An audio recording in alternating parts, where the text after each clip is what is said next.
आज हम लोग कक्षा 9 में कविता है पथ की पहचान और इसके रचयिता श्री हरिवंश राय बच्चन जी हैं।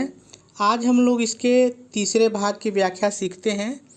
इसके पहले हम लोगों ने 2 भागों की व्याख्या देख ली है और सीखा उसको। चलिए आज तीसरे भाग की व्याख्या सीखते हैं। सबसे पहले हम लोग इस कविता में क्या है, व्याख्या तो हम लोग एक एक लाइन की बाकायदे सीखेंगे, लेकिन एक बार ऐसे ही आप सुन लीजिए कि इसमें बताया क्या गया है। एक बार सुन लेंगे तो जब मैं व्याख्या बताऊंगा तो आपको सीखने में आसानी हो जाएगी। ठीक है, देखिए इस पद्यांश में हरिवंश राय बच्चन जी कहते हैं कि ऐ पथ के मुसाफिर, अर्थात आप जिस काम को जो भी व्यक्ति कर रहा है, ऐ पथ के मुसाफिर, किस जगह पर तुझको नदी, पहाड़, गुफाएं मिलेंगी, अर्थात कहाँ पर तुझे बाधाएं मिलेंगी यह कहा नहीं जा सकता है। जीवन पथ में कहाँ आपको नदी, पहाड़, गुफाएं मिलेंगी, अर्थात कहाँ आपको बाधाएं मिलेंगी, ये अनिश्चित है, ये बताया नहीं जा सकता। ये भी नहीं बताया जा सकता कि आपको कहाँ सुंदर बाग बगीचे मिल जाएंगे, यानी कब आपको सुख मिल जाएगा ये भी नहीं बताया जा सकता, ये भी अनिश्चित है। कब दुख मिलेगा ये भी अनिश्चित है, कब सुख मिलेगा ये भी अनिश्चित है। कब तुम्हारी यात्रा खत्म हो जाएगी, कब तेरी यात्रा खत्म हो जाएगी, अर्थात है पथ के मुसाफिर तू कब मर जाएगा ये भी अनिश्चित है। पता नहीं कि तेरी यात्रा कब खत्म हो जाएगी, अर्थात तू कब मर जाएगा। यह भी अनिश्चित है कि कब तुझे सुख मिलेगा और कब तुझे कांटे अर्थात दुख मिलेंगे। कवि इसमें यह भी बताते हैं कि कौन से तेरे अपने तुझसे बिछड़ जाएंगे, कुछ नहीं कहा जा सकता, और कौन तुझे अचानक अपना मिल जाएगा ये भी नहीं कहा जा सकता। यानी इस पद्यांश में सब कुछ वो अनिश्चित बताते हैं। आगे कहते हैं कि कोई भी बाधाएं आ जाए, कोई भी रुकावट आ जाए, कितने भी दुख आ जाएं, लेकिन तू ऐसी प्रतिज्ञा कर ले कि इन बाधाओं से घबरा करके तू अपने कार्य को अधूरा नहीं छोड़ेगा।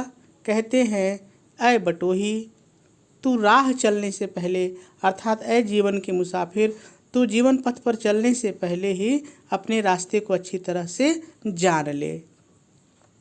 कुछ इस तरह की यही बात इसमें बताई गई है। ठीक है, तो व्याख्या हम लोग करें इसके पहले, चूँकि नया पद्यांश है तो हम इसके प्रसंग की बात कर ले, क्योंकि बार बार मैं बताता हूँ कि संदर्भ पूरी कविता के लिए एक होता है, प्रसंग बदलते हैं।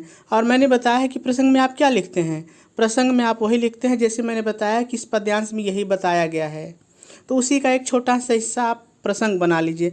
तो आप प्रसंग हेडिंग डालेंगे और लिखेंगे प्रस्तुत पद्यांश में कवि हरिवंश राय बच्चन जी कहते हैं, ऐ जीवन पथ के मुसाफिर, तेरी राह में कितनी भी बाधाएं आ जाएं, तू उन बाधाओं को पार करते हुए अपने कार्य को पूरा कर।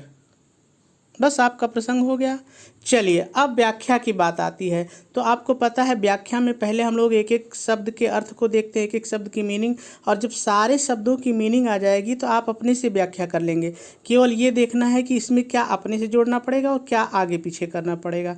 ठीक है, तो चलिए सबसे पहले हम लोग एक एक शब्द के अर्थ को देखते हैं। है वही रहेगा, अनिश्चित यानी कि निश्चित नहीं है, कुछ कहा नहीं जा सकता। अनिश्चित माने कुछ कहा नहीं जा सकता जो निश्चित नहीं है। कोई भी एक शब्द ले लीजिएगा। किस जगह पर, इनका अर्थ वही रहेगा। सरित माने नदी, गिरि माने पहाड़ या पर्वत, गह्वर माने गुफाएं, मिलेंगे वही रहेगा। है अनिश्चित, कुछ कहा नहीं जा सकता, अनिश्चित। किस जगह पर, बाग मतलब बगीचे, वन माने जंगल, सुंदर आप समझ ही रहे हैं, मिलेंगे वही रहेगा। आगे देखिए,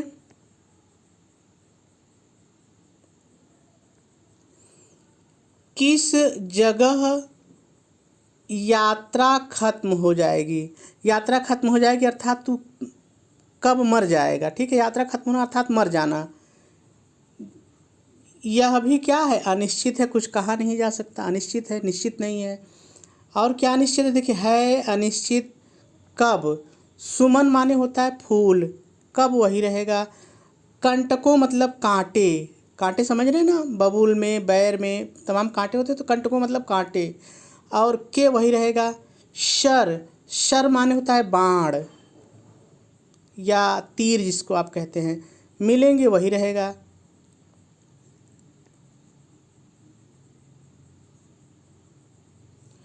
कौन वही रहेगा। सहसा माने होता है अचानक, छूट जाएंगे अर्थात बिछड़ जाएंगे।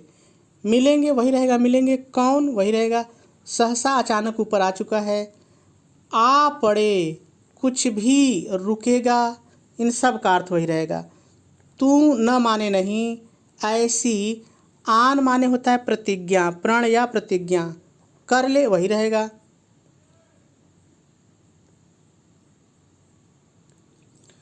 पूर्व, चलने के बटोही। पूर्व माने पहले, चलना आप समझ रहे हैं, के वही रहेगा। बटोही माने पथिक या राही। बाट माने रास्ता। की पहचान अर्थात जान ले, पहचान ले, एक शब्द कोई ले लीजिए, कर ले। ठीक है, इस तरह से जो है इस एक एक शब्द की मीनिंग हम लोगों ने देख ली। अब आइए व्याख्या सीखते हैं। बहुत ही सरल है, आप बस थोड़ा सा ध्यान लगाएंगे तो सीख लेंगे।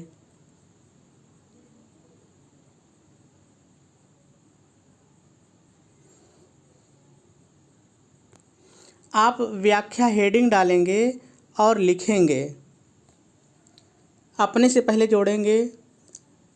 प्रस्तुत पद्यांश में कवि हरिवंश राय बच्चन जी कहते हैं, ऐ पथ के मुसाफिर, इतना अपने से जोड़ेंगे यहाँ तक। ऐ पथ के मुसाफिर, किस जगह पर तुझे, तुझे अपने जोड़ेंगे, तुझे नदी, पहाड़, गुफा मिलेंगे, यह कहा नहीं जा सकता है।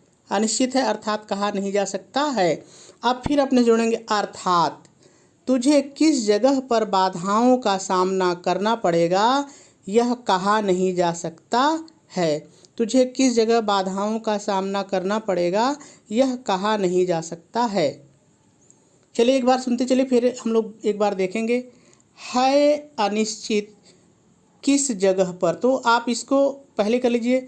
किस जगह पर तुझे, तुझे अपने जोड़ेंगे, किस जगह पर तुझे बगीचे, यहाँ इसको पहले करिए, सुंदर बगीचे, जंगल मिलेंगे, यह भी कहा नहीं जा सकता है।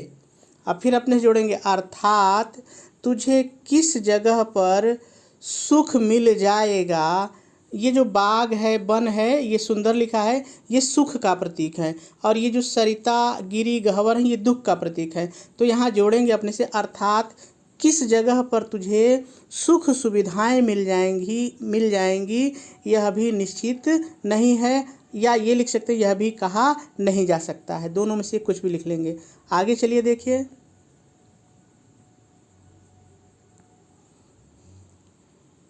किस जगह पर, किस जगह पर अपने से जोड़िए, किस जगह पर तेरी यात्रा खत्म हो जाएगी, यह भी कहा नहीं जा सकता है। फिर अपने से जोड़ेंगे अर्थात तू कब मृत्यु को प्राप्त हो जाएगा, यह भी कहना निश्चित नहीं है, या यह भी कहा नहीं जा सकता है।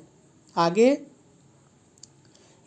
अपने जोड़ेंगे यह भी, अपने जोड़ेंगे यह भी नहीं कहा जा सकता है, नहीं कहा जा सकता है कि कब तुझे फूल, और अपने जोड़े, और कब तुझे कांटों के बाण मिलेंगे।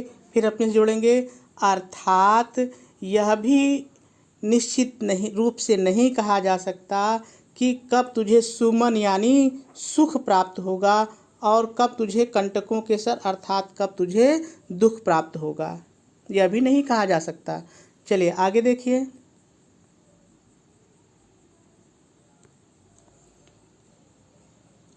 लिखेंगे तेरा कौन, अपने जोड़े तेरा कौन, तेरा अपने जोड़ेंगे तेरा कौन अपना, तेरा कौन अपना अचानक, सहसा माने अचानक, तुझसे अपने जोड़िए, तुझसे, छूट माने बिछड़ जाएंगे, तुझसे बिछड़ जाएंगे, और कौन तुझे अपना, और तुझे कौन अपना, अपना अपने जुड़ेंगे अचानक मिल जाएगा, यह भी नहीं कहा जा सकता। यह भी नहीं कहा जा सकता या यह भी अनिश्चित है, ये भी लिख सकते हैं, कोई दिक्कत नहीं है। कहा नहीं जा सकता या अनिश्चित है। आगे देखिए, आ पड़े कुछ भी, अर्थात तेरी राह में कोई भी बाधा आ पड़े। आ पड़े कुछ भी, आ पड़े कुछ भी, यहाँ थी है भी रहेगा। आ पड़े कुछ भी, तेरी राह में कितनी भी बाधा आ जाए, तू नहीं रुकेगा, ऐसी प्रतिज्ञा कर ले। आन कर ले, प्रतिज्ञा कर ले।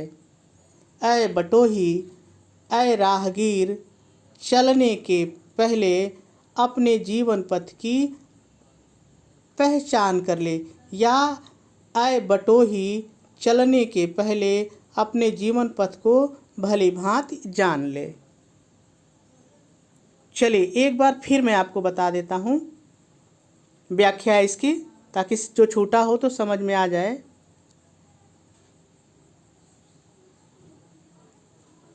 प्रसंग की चर्चा हम लोगों ने कर ली है, चलिए व्याख्या की बात होती है। तो आप व्याख्या हेडिंग डालेंगे और सबसे पहले अपनी तरफ से जोड़ेंगे।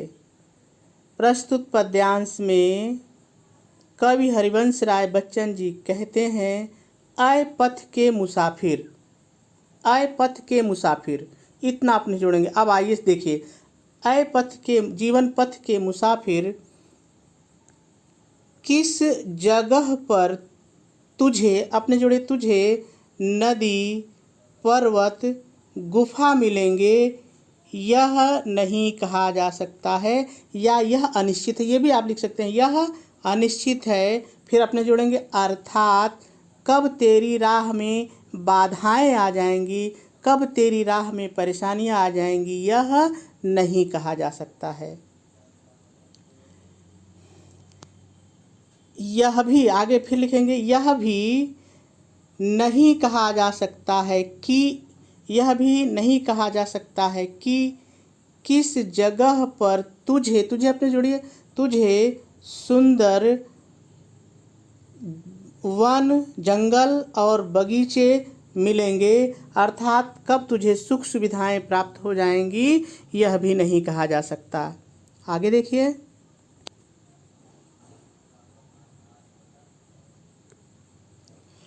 किस जगह पर तेरी, अपने जोड़िए, तेरी यात्रा खत्म हो जाएगी, यह भी अनिश्चित है या यह भी नहीं कहा जा सकता है, अर्थात कब तू मृत्यु को प्राप्त हो जाएगा, यह भी अनिश्चित है। यह भी अनिश्चित है, आगे लिखेंगे, यह भी अनिश्चित है या यह, देखिए यह भी अनिश्चित है या यह भी कहा, यह भी नहीं कहा जा सकता। दो में से कोई आपको एक लेना जो आपको अच्छा लगे। यह भी अनिश्चित है कि कब तुझे, कब के बाद तुझे अपने जोड़े, कब तुझे फूल और कब तुझे कांटों के बाण मिलेंगे, बाण मिलेंगे, अर्थात कब तुझे सुख प्राप्त होगा, कब तुझे दुख प्राप्त होगा, यह भी अनिश्चित है।